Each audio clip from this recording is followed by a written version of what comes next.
की संयुक्त महाराष्ट्राचा लढा झाला मुंबईसाठी, तेव्हाही काँग्रेसवाले तेव्हाच्या सत्ताधाऱ्यांनी प्रचंड पैसा टाकला, पण मराठी माणूस एकजुटीनं उभा राहिला आणि मुंबई महाराष्ट्रात राहिली. ही मुंबई महाराष्ट्रापासून तोडण्याचं कारस्थान तुमचे दिल्लीचे बापजादे करतायत. मिस्टर शिंदे, अमित शाह, नरेंद्र मोदी, गौतम अडाणी हे त्रिकूट महाराष्ट्रापासून मुंबईला तोडण्याचा जो प्रयत्न करतोय तो उद्धव ठाकरे आणि राज ठाकरे यांची एकजूट हाणून पाडल्याशिवाय राहणार नाही.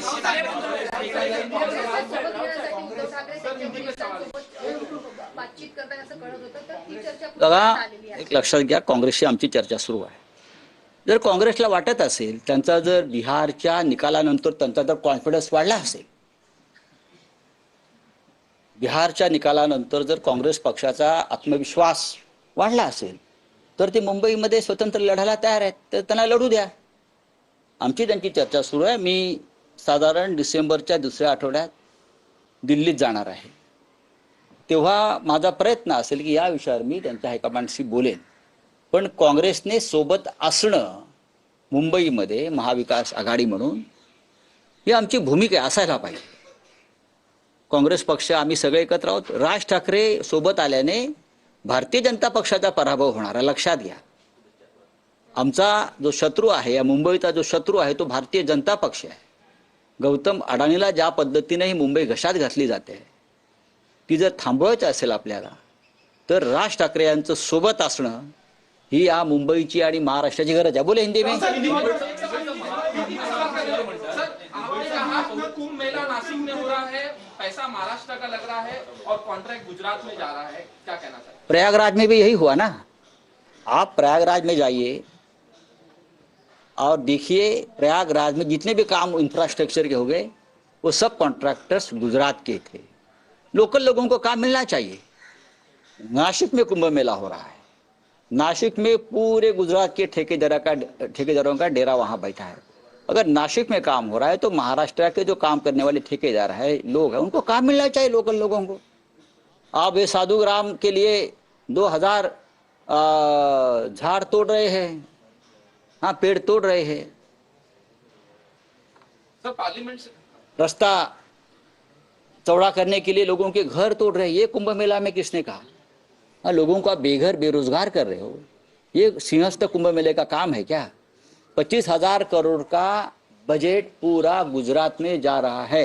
गिरीश महाजन को पूछिए, मैं झूठ बोल रहा हूं तो उनको पूरे लिस्ट देता हूं ठेकेदारों की. बोलिए. सर, पार्लियामेंट सेशन शुरू हो रहा है, जो एसआईआर है उसको लेकर, एसआईआर पर हम चर्चा मांग रहे हैं. पूरे अपोजिशन ने आज जो नोटिस दिया है, मैं मुंबई से बोल रहा हूं, मैं दिल्ली नहीं पहुंच पा रहा हूं, मैं जाऊंगा दिल्ली में, लेकिन एसआईआर पे चर्चा होनी चाहिए, इलेक्शन रिफॉर्म के ऊपर चर्चा होनी चाहिए, पहलगांव के ऊपर चर्चा होनी चाहिए, दिल्ली ब्लास्ट के ऊपर चर्चा होनी चाहिए. ये सरकार की जिम्मेदारी है कि ये जो प्रमुख प्रश्न है इस देश में उसके ऊपर चर्चा. लेकिन सरकार भाग रही है, सरकार डर रही है. बिहार में इतनी जीत होने के बावजूद भी सरकार अपोजिशन से डर रहे और चर्चा से भाग रहे. सरकार ये संसद नहीं चलने देगी, इस बार ये सत्र नहीं चलने देगी. सर, आपकी तबीयत को लेकर सवाल करना चाहूंगा कि आपकी तबीयत सही नहीं है, फिर भी आप आगे प्रेस कॉन्फ्रेंस ले रहे हैं. उद्धव ठाकरे का नाम लिया आपने, आप भावुक हो गए, आपके भाई भी भावुक हो रहे. सर, जब जेल गए थे, जब भी आप इसी तरह आए थे और बात, देखिए, मेरी जो बीमारी है जेल से शुरू हो गई. आपको बताना चाहता, जब मैं जेल में था तब से ये मेरी बीमारी शुरू हो गई है, लेकिन मैंने थोड़ा निगलेक्ट किया, लेकिन वहाँ से शुरू हो गई है. लेकिन सरकार को अच्छा लगता है अपोजिशन को जेल में डालो, ख़त्म करो, लेकिन हम ख़त्म नहीं होंगे. हम लड़ेंगे पूरे देश के साथ. देश के बड़े बड़े नेता हमारे साथियों से मेरा संपर्क है दर दिन. सबकी शुभकामनाएं है. मैं जल्दी ठीक हो जाऊंगा और मैदान में उतरूंगा. Thank you. चांगली गोष्ट आहे, ही व्यक्तिगत नाती असतात. धन्यवाद.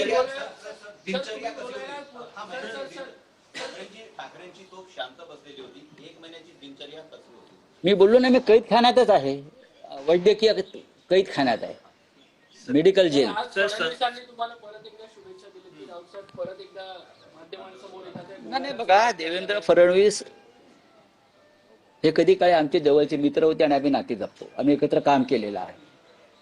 आजारपणात त्यांनी मला स्वतः फोन करून चौकशी केली आणि सर्व प्रकारच्या मदतीची त्यांनी पेशकश केली. मोदी आणि शिंदेनी पण तुम्हाला केली ना. बघा, ही राजकारण वेगळं आहे, व्यक्तिगत नाती वेगळी असतात. केंद्रातल्या जवळजवळ सर्वच मंत्र्यांनी दूरध्वनी करून माझी चौकशी, उपराष्ट्रपती असतील, सगळ्यांनी माझ्याशी ही एक नाती असतात, ती टिकवली पाहिजेत. राजकारणामध्ये किती शत्रुत्व असलं तरी ते व्यक्तिगत स्तरावर शत्रुत्व येता कामा नये.